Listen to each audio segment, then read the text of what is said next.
Shalom, Kol Halal Yahweh Shem Shai by Shem Kwadash, the bonus unto the apostles and the elders. Salutations to all my fellow laborers doing this work in truth and sincerity, risking their lives and their freedom to do so now more so than ever. To the elect scattered among the four corners of the earth, among the heathen nations that look like the heathen nations, that be unto the be like unto the speckled bird. To the aqueduct that are listening and learning, this is your brother Malcolm from the branch of the Great Millstone here in Chicago, coming at you with part 2 of Keyboard Prophets with No Works, which was a response to a reprobate named Brian Perrell, who made a comment on part 2 of Christians disregard prophecies and the lineage of David.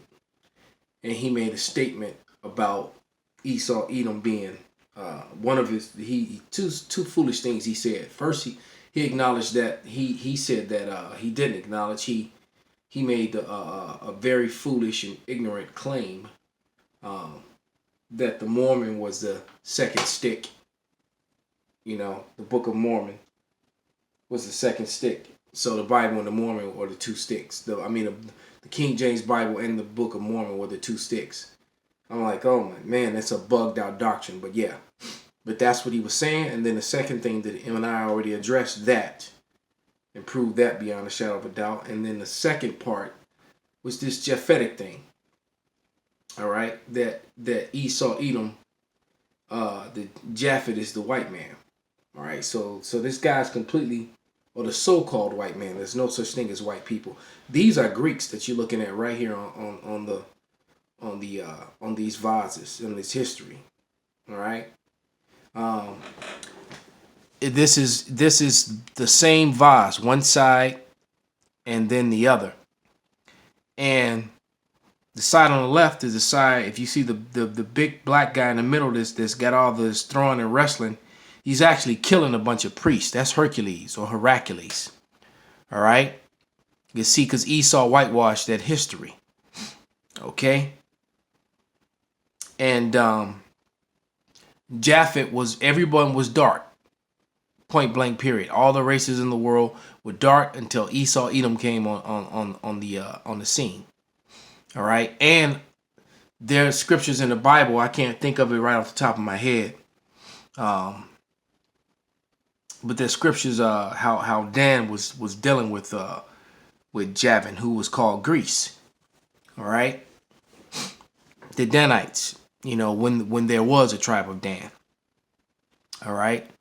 But this vase is inside of the Vienna. This is the Vienna Kushnis Therasis Museum. I hope I said that right. All right. Vienna Kunstis Museum. It's in Italy. Okay, in Cervetta, Italy. All right. And it's called the Hydra scenes from Heracles fighting against the Egyptians, side A, and then Heracles slaying. So these Egyptians, all right. This is in Greek art. All right. So this is showing you. This is Greek art, is what I should have said. This is Greek art, showing you images of who they call, who the world has come to call Hercules, which is Heracles. And he's fighting, he's slaying priests, and then these soldiers, are running to aid the priests, and he fought against them as well. All right, so that's what you're looking at on this vase. And the point of me showing it to you is that just to show you that there's a lot of history that Esau Edom has kept from the world, kept from the public, and he's taught history from this point of view. This is a book, Blacks in Antiquity. This image is also in the book that's in front of you, by Frank M. Snowden Jr. And there's a saying that he has in the beginning of this book, which is very important. See if I can find it real quick. because he talks about the importance of art and how art. Yeah, just got it. It's on page 22. Maybe I'll even read it through the camera if I can. All right. Let's see if we can bring that into focus. And it reads,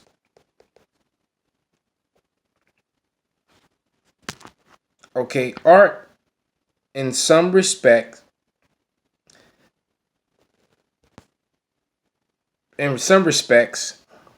more valuable than literature as a source of information for anthropological data because it tells much of the text. It tells much that the text does not. All right.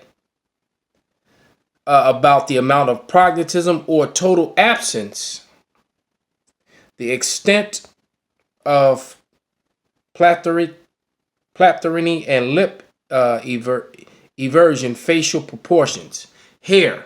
So basically, what he was saying was that the images in art will tell you the truth, but what the literature that they write surrounding it is often lies. That's why he said it's more important to pay attention to the art from the time period, because the art itself will tell you a story that the written word that's been written around it does not.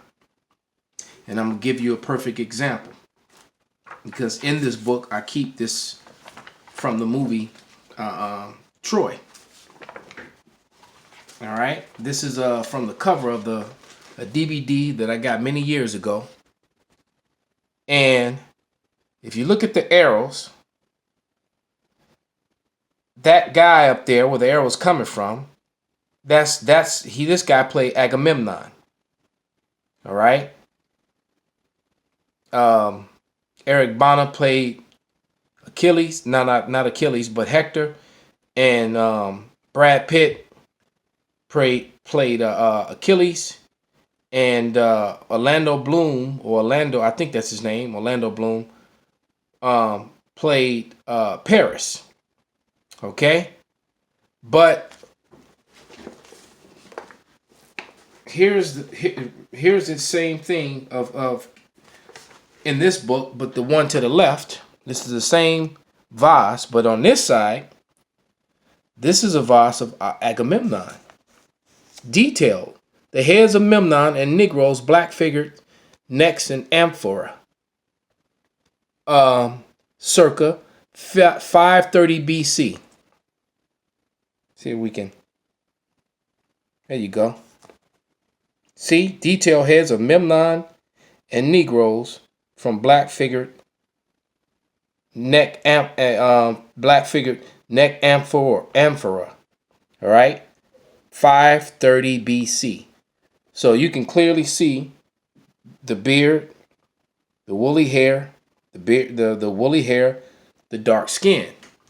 There's even an insert in this book when it talks about the darkness of matter of fact, on page 153, it says, the pure black of Memnon's face shows a certain ruddiness, which also proves that ruddy had nothing to do with being with rosy cheeks. How can you have black skin and rosy cheeks? Or dark, it just means dark, right? A ruddy person are those really dark brown people with those reddish undertones. Just look up ruddy horse or ruddy duck or ruddy dog, and you're gonna see, or ruddy cow, and you'll see a brownish red, almost like maroon color.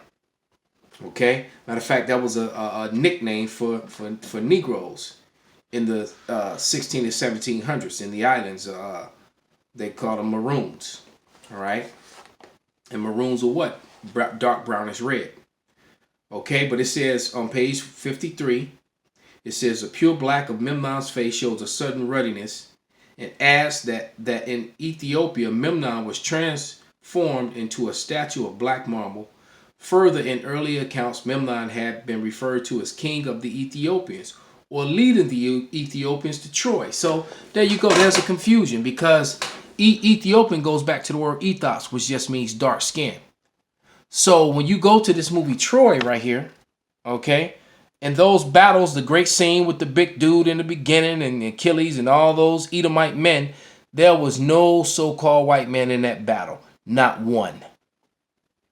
Those were all men of color, made up mostly of Greeks, and there were some Israelites that were there too as well. All right. So now that we've proven through art what the text and information and movies have lied about, let's read a scripture. All right, because I'm going to give you the history in the Apocrypha, as to when Esau Edom, the so-called white man, through Alexander, got dominion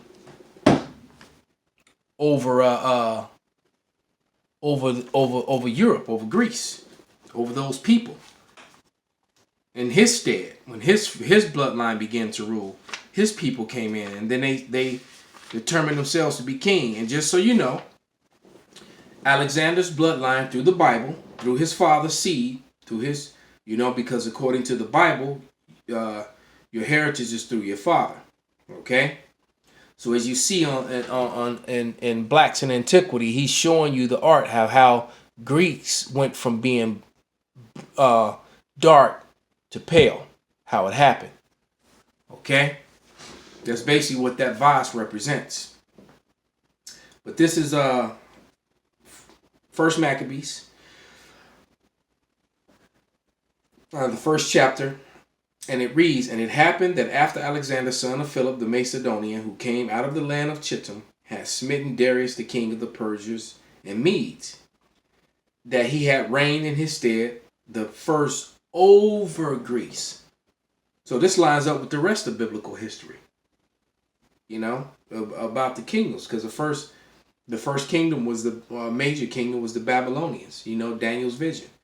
Next one was the Persian Medes. All right. The third one was the Grecians, and then out of the Grecians came the Romans, because the Romans upheld Alexander as one of their forefathers and as a great man. Okay. So back into the verse 2. It said, he reigned the first in his stead. Verse 1, he reigned the first in his stead over Greece.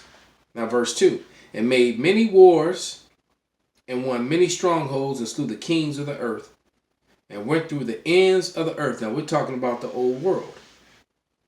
So what he was going through Asia. He was going through all of Asia and all of what is Asia Minor, which is basically called Europe today, for that most part. Right there where the Mediterranean Sea is, where Israel and all that wasn't referred to as the Middle East. That was Asia Minor. You had Asia and Asia Minor.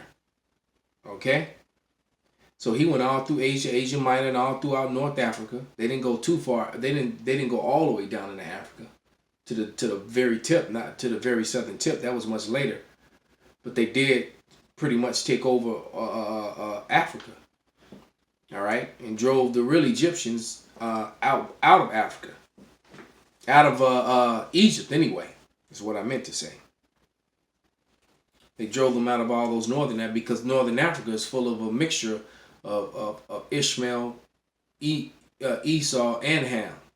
All right, a lot of the Ishmaelites mixed in with Ham.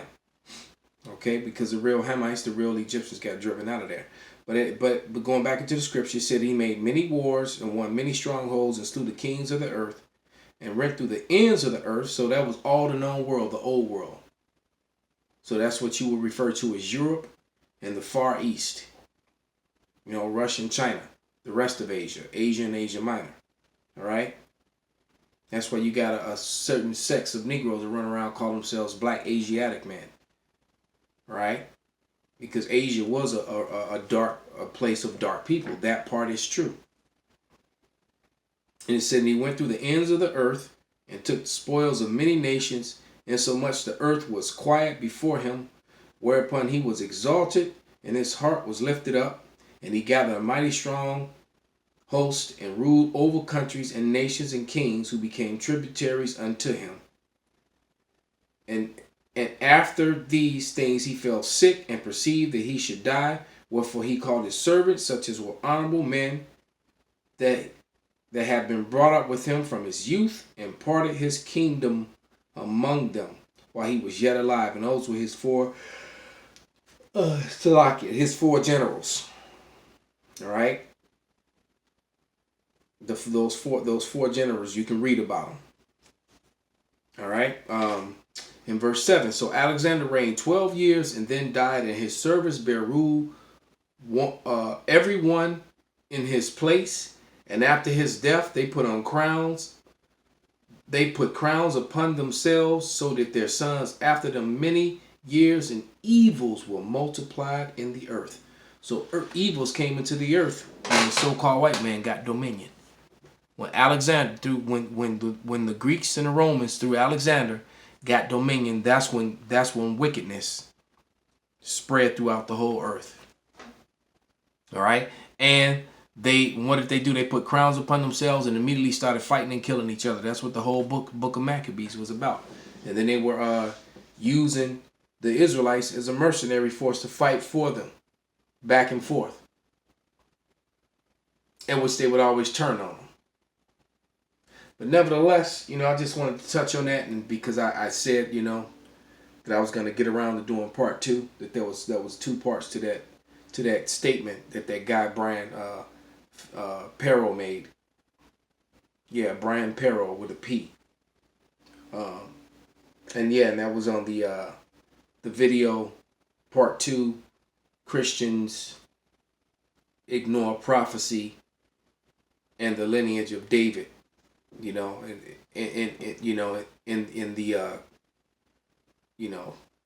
as far as the Israelites are concerned, as far as prophecy is concerned.